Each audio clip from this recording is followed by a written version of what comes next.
Hola, ¿cómo están? Buenas noches. Bienvenidos a Hablan las Paredes por Globovisión. Un placer saludarles. Un honor, como siempre les decimos, que nos permitan entrar en sus hogares para conversar sobre muchos temas de interés. El de hoy quizás nos invite a reflexionar, porque ¿cuál es el rol de los hijos en el divorcio? ¿Qué papel lo ponemos a ellos a jugar? ¿Cómo los utilizamos? O mejor dicho, ¿cómo a veces los mal utilizamos? Es un tema que nos permite un análisis en profundidad. Vamos a tener a Cristal Palacios, ella es psicóloga y directora de Psiquiatria. Hola Cristal, ¿cómo estás? Bienvenida. Hola Guillermo, un gusto estar aquí contigo. Igual, para mí es un gran placer. A ver, yo quiero dividir el programa en tres partes. De acuerdo. La primera, papá y mamá ya deciden separarse, ¿ok? Hablamos entre tú y yo, ya no podemos estar juntos, etcétera. ¿Cómo se lo contamos a los muchachos? Y también, si ese abordaje obviamente depende de la edad que ellos tengan. Comenzamos por eso. Claro, fíjate, el divorcio supone una reconfiguración de los roles en la familia, ¿no? Entonces, tú empezabas hablando del rol de los niños en el divorcio. Y hay un paso previo a ese que es los roles que cada uno cumple en su familia. Es cierto. ¿No? Entonces, el escenario ideal sería que papá y mamá en efecto pudieran comunicarse, que estuvieran en un momento, por lo menos dedicarse a hablar sobre cómo van a manejar esta situación con los niños y decidir cómo decírselo. En efecto, tiene que ver con la edad de cada uno, no es lo mismo trabajarlo, conversarlo con un pequeñito de 4 o 5 años a quien va a haber que repetirle muchas veces la situación para que eventualmente la entienda, a un adolescente que además probablemente, o un preadolescente que probablemente ha sido testigo del deterioro de la relación de sus padres y tenga una comprensión mucho más clara de que es momento o de que ha llegado ya la hora de coger diferentes caminos, ¿no? Entonces, los niños empiezan desde muy temprana edad a darse cuenta que algo no anda bien en la casa. Cierto.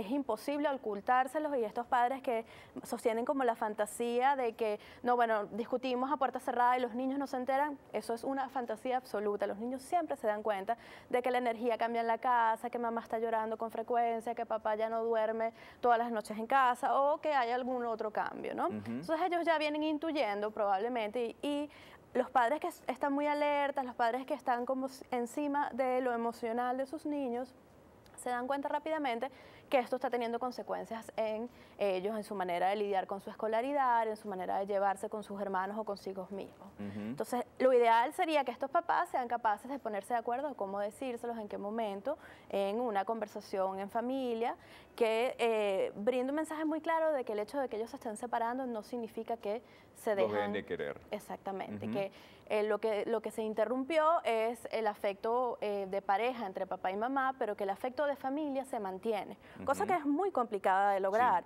cuando una pareja se está divorciando. Eso es como el escenario prácticamente utópico, ¿no? Es decir, bueno, llegamos a un nivel de madurez tal que podemos separarnos y podemos hablarlo con nuestros niños y darles el mensaje no solamente desde el discurso, sino también desde nuestros actos, de que los vamos a seguir queriendo, de que los vamos a seguir protegiendo y que vamos a seguir trabajando como un equipo, en el fondo, ¿no? Porque lo primero que perciben los niños es que hay una ruptura en ese equipo de crianza.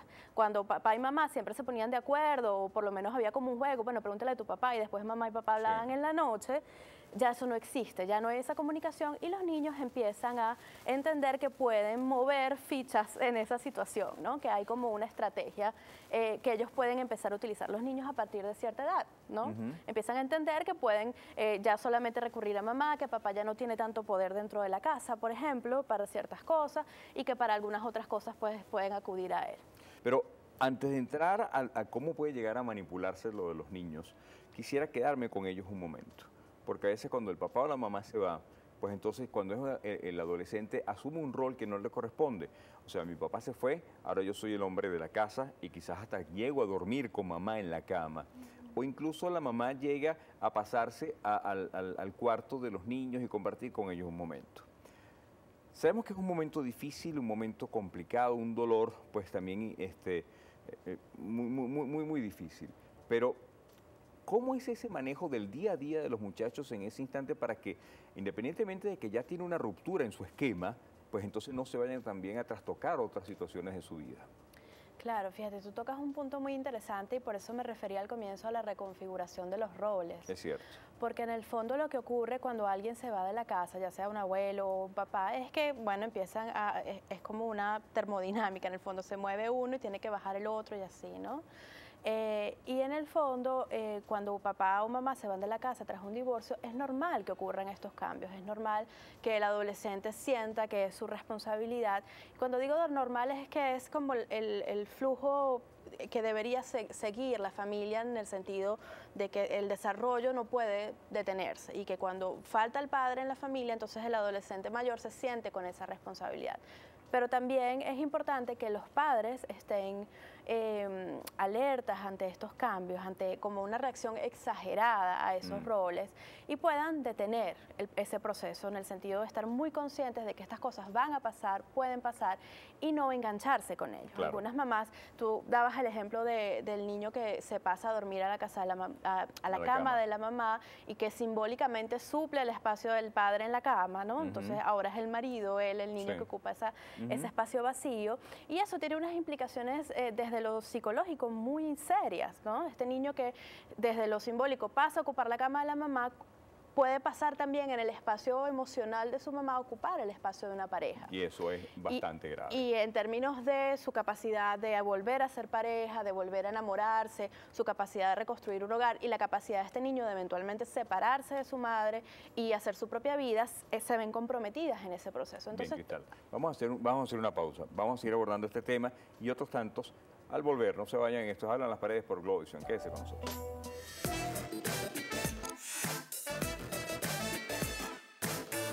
Estamos llevándote mucho más de Hablan las Paredes por Globovisión. Nos acompaña Cristal Palacios. El rol de los hijos en el divorcio. Ya hablamos entonces de ese varón que de repente dice, mamá, aquí estoy yo prácticamente para suplir al papá. Ya dimos unos consejos importantes en eso. Pero vamos a hablar ahora de esa parte también que es muy mala y complicada. Ok, no vas a ver más a los hijos. Dile a tu papá tal cosa, dile a tu mamá tal cosa, porque tu mamá es esto o porque tu papá es aquello. ¿Qué pasa cuando los adultos, desde su rabia, pues entonces inmiscuyen a los hijos en todo ese proceso, no voy a decir del divorcio, sino del trato con la otra persona? Sí, el divorcio, como decías tú, es un proceso muy doloroso para toda la familia, para los niños, para incluso los familiares que no viven en casa, que viven esta pérdida como un cambio en la estructura. Los niños sufren esto muy de cerca porque, como te decía, han venido viendo el deterioro de la relación fundamental que ellos conocen. Y una de las cosas que muchos padres no están como muy conscientes cuando se están divorciando es que a la vez que esta familia está cambiando, los niños están aprendiendo de sus padres cómo resolver un problema, ¿no? Y lo aprenden muy bien o muy mal. Muy mal. O sea, el divorcio es una oportunidad también de aprendizaje para los chiquitos de la casa, donde ellos ven que sus padres son capaces de poner sus diferencias a un lado y conversar sobre ellos porque les importa el bienestar de sus hijos, ¿no? En estas situaciones críticas donde hay una relación bastante tóxica, primero nos habla de que estas parejas se están divorciando de hecho, pero no emocionalmente, que en efecto hay todavía muchas emociones que los mantienen unidas, así sean emociones que consideramos negativas, ¿no? Como la rabia, el odio, la frustración, todas estas emociones los mantienen unidos y parece que se juegan unas suertes de venganzas en estos procesos donde los niños terminan como atrapados en el medio. Entonces, ¿qué pasa? Yo vuelvo a la idea y quiero insistir en esto hasta el cansancio de que todo adulto en este proceso tiene que estar muy consciente de sí mismo. Si ya está consciente de lo que va a implicar en su vida, tiene que reflexionar sobre lo que va a implicar en la vida de su niño y tratar de protegerlo de la mejor manera posible. Me quiero quedar ahí un ratico, Cristal, porque quiero que la gente entienda esto. A veces desde la rabia, cuando pienso con la rabia, no me estoy dando cuenta que estoy afectando a mi hijo. Cuando yo no quiero que mi hijo vea a su papá o a su mamá, ¿qué le estoy haciendo al corazoncito y a la cabeza de mi hijo? Bueno, fíjate, las personas que trabajamos en el área de violencia, que es una de las áreas en las que yo me he desempeñado, consideramos eso como una manipulación que es una forma de violencia a su vez. Cuando examinamos las maneras como los hombres y las mujeres ejercen violencia a través del poder y el dominio, vemos que el uso de los hijos como mensajeros de amenazas, de información sobre tu papá es malo, tu mamá es mala, etcétera, y la privación de los derechos de visita, de compartir, de todo esto que ocurre cuando ya no conviven en la misma casa, son formas de ejercer violencia. Y una vez más, entonces nuestros niños están aprendiendo que esa es la manera como se lidia con los conflictos en la vida, ¿no? Entonces, más allá de lo emocional que está ocurriendo, también entonces hay un aprendizaje que deja esta situación.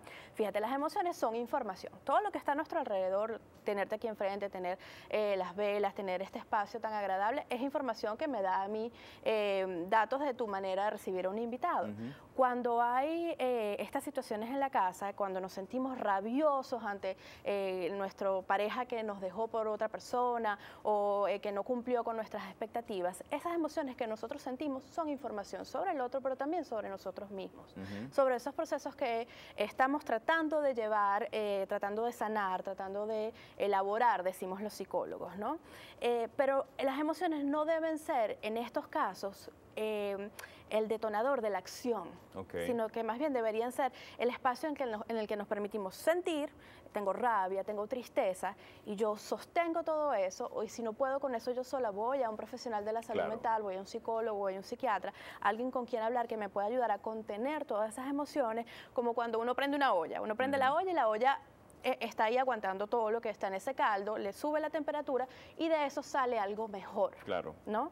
A diferencia de que cuando uno prende la olla le pone demasiada candela y empieza a burbujear y se sale todo del recipiente que la contiene, ¿no? Un poco esa es la imagen de las emociones. Cuando no nos controlamos, permitimos que eso haga erupción de alguna forma, como un volcán, entonces eso empieza a regar, a ensuciar toda la cocina, y en esta metáfora de la cocina lo que está alrededor son nuestros hijos. Así es. ¿Cierto? Quiero incluir dos cositas para que quizás desarrollemos en la próxima parte. Vamos a manejar los dos roles, y te lo pongo aquí como un caso personal. O sea, ya yo tuve un primer matrimonio, de ese primer matrimonio tengo 3 hijos, ¿ok? Me volví a casar. Pero vamos con mamá. Mamá se quedó con los chamos. ¿Cómo maneja mamá sola la relación con los 3 hijos? ¿Y cómo maneja papá también solo la relación con los hijos en particular? ¿Cómo el día a día cambia? Porque a veces uno que no pasa todos los días con los muchachos intenta pues caerles encima, ya se ven a preguntas, a cosas, etcétera. Entonces, ¿cómo poder yo manejar como papá divorciado la situación y la relación con mis hijos? ¿Cómo la mamá, que también se queda, pues puede también manejar esa situación con ellos? Son dos roles distintos. Uno, ya sea bien el papá que se queda con los hijos, porque también, insisto, ese caso se está dando y mucho, o la mamá que se queda sola con los hijos, maneja el día a día, y el que se va, pues puede manejar esos momentos de encuentro, ya sea bien 1 a la semana, 2 a la semana, 3 a la semana, 1 cada 15 días, como hayan acordado, con los muchachos, para que también sea lo mejor posible para todos.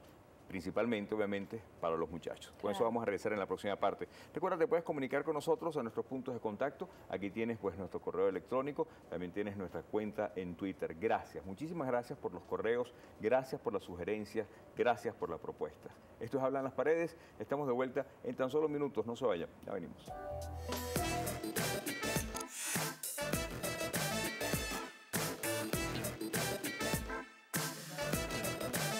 Última parte en este Hablan las Paredes en la noche de hoy, el rol de los hijos. Ok, el representante o el papá que se queda con el papá que se va. ¿Cómo manejan el día a día cada uno?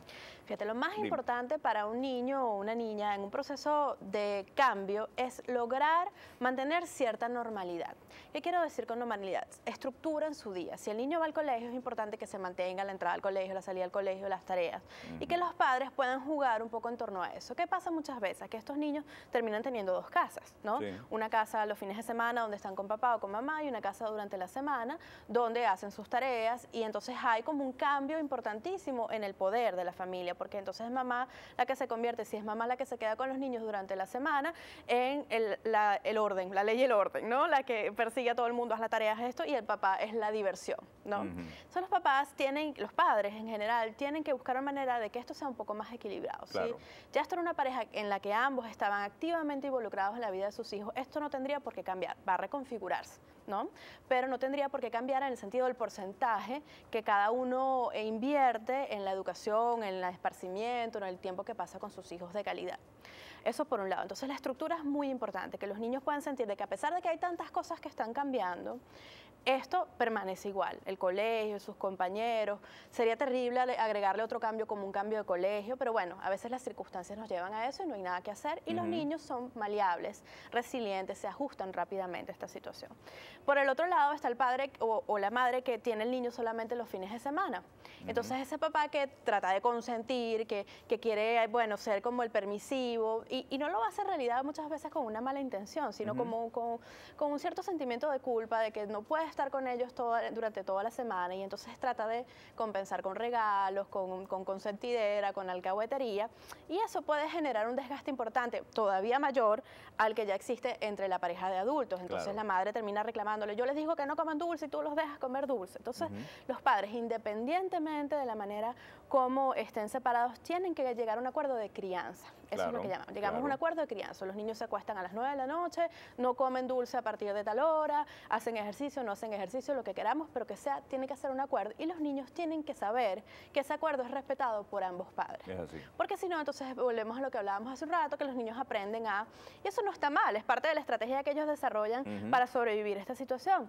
Aprenden a pedirle algunas cosas a papá, algunas cosas a mamá, pero mientras más ellos estén distanciados desde este acuerdo de crianza, o la falta de este acuerdo de crianza, más difícil va a ser para los niños. Porque fíjate, el divorcio supone una ruptura de la vida externa, pero internamente los niños ven esto como una ruptura gigante de lo que para ellos era la normalidad, de lo que era lo más, la estructura más importante de su vida, que es el hogar, ni siquiera la casa, sino el hogar, ¿no? Esa cosa que somos papá, mamá y yo, eso ya no existe. Entonces hay unos cambios psíquicos a nivel interno que ocurren, que son... Pero ya no existe quizás dentro del mismo techo, por decirlo de esa forma. Exacto, exacto, por eso te he hablado varias veces de una reconfiguración, es así. Pero esa reconfiguración es dolorosa, niños que les cuesta mucho aceptarlo, sobre todo cuando hay otra pareja ya, en el caso de algunos del papá o de la mamá, donde hay un cuarto, pues, elemento. Te iba a hablar de ese cambio, que ya prácticamente nos queda poco tiempo en el programa, pero podemos incluir ese otro cambio. Viene pues la novia de papá o el novio de mamá. ¿Cómo canalizar también eso? Claro, mi sugerencia es que los padres, siempre desde la atención plena, de estar muy seguros de lo que están haciendo, esperen un tiempo para presentar a esta pareja, estén seguros de que esta sea una pareja estable, que sea una pareja que en efecto a lo mejor no es para toda la vida, pero al menos es una pareja sana que va a contribuir al desarrollo de sus hijos, que está interesada en relacionarse con estos muchachos. Entonces esperar ese tiempo prudencial y presentarlo de una manera en que el niño ya esté al tanto de lo que está pasando. Como te decía, los niños captan todo y le echan broma a la mamá, eso, tienes un novio, ¿no? O sea, ellos saben que algo está pasando, pero eso no elimina la necesidad de que mamá se siente y le diga, mira, esta noche va a venir fulano, él es mi novio, tú lo sabes, pero bueno, quería contártelo, como una forma de que el niño participe en este proceso y que no se vea desnudo de todo control de la situación, que es una de las experiencias que los niños viven más profundamente cuando ocurre un divorcio, que pierden el control de todo lo que está pasando en la casa. Pero mami, va a llegar fulanito y él va a ser mi papá ahorita. ¿Cómo se canaliza justamente eso? Porque de repente hay niños que son lo suficientemente grandes y lo entienden, pero otros que son más pequeñitos y entonces lo pueden malinterpretar. Claro, con los niños pequeños hay que estar dispuestos y ser muy pacientes a repetir y repetir, porque ellos, a medida que van creciendo, el conocimiento se va actualizando y necesitan escucharlo nuevamente. Entonces, lo ideal es poder decirle, no, no es tu papá, es mi novio, tu papá es tu papá, se llama José, vive en tal parte, ¿cierto? Esta es una otra persona que viene a formar parte de nuestra familia y vamos a ver cómo nos las llevamos entre todos, sin ningún tipo de expectativas, de crearle expectativas al niño, porque puede ser que este niño no se la lleve bien con este señor, y eso es una realidad, ¿no? Entonces, en el fondo, hay que permitir estos espacios un poco amplios de incertidumbre, en el que el niño se pueda manejar, donde no se tenga que ver obligado a saludar a este señor y abrazarlo como si fuera su mejor amigo de una, porque en efecto él tiene que construir una confianza que no tiene, y eso es sano. Ya es así. Cristal, ya conclusiones, ¿qué le podemos decir entonces a quienes nos están viendo ahorita a propósito de lo que manejamos hoy? Bueno, yo diría que la recomendación fundamental es que los padres a la hora de un divorcio tienen que estar muy conscientes de sí mismos, del estado de sus emociones, dónde están en esa olla, qué tan prendida está la candela, qué tanto está el proceso de ebullición andando, y si necesitan ayuda para manejar estas emociones, pues vale acudir a un psicólogo solos o como pareja. Incluso parejas que se están divorciando acuden a los servicios de mis colegas buscando orientación de cómo manejar este proceso, ¿no? Entonces eso es absolutamente válido. Y por el otro lado, abrir espacios de comunicación con los niños, donde ellos sientan que participan de este proceso, no porque toman decisiones, sino porque están enterados, porque papá y mamá se siguen comunicando con ellos de la misma manera fluida como lo hacían antes, que es lo ideal. Así es, gracias Cristal por estar con nosotros. Gracias a ti. Cristal Palacios, directora de Psiquiarte, estuvo con nosotros en este rol de los hijos en el divorcio. Te divorcias tú, hermano. Se divorcia usted, señora. Pero los hijos no. Ellos siguen estando ahí, confiando en mamá y en papá, independientemente estén todos bajo un mismo techo o no. Pero lo importante es que tu rol se mantenga. Eso sí es fundamental. Que tu rol como padre o como madre esté ahí siempre. Y nunca, por favor, nunca los utilices a ellos como un arma para hacerle daño a el otro, porque al final quien sufre es el hijo. Cuídense mucho, que pasen feliz noche y que tengan buen sexo.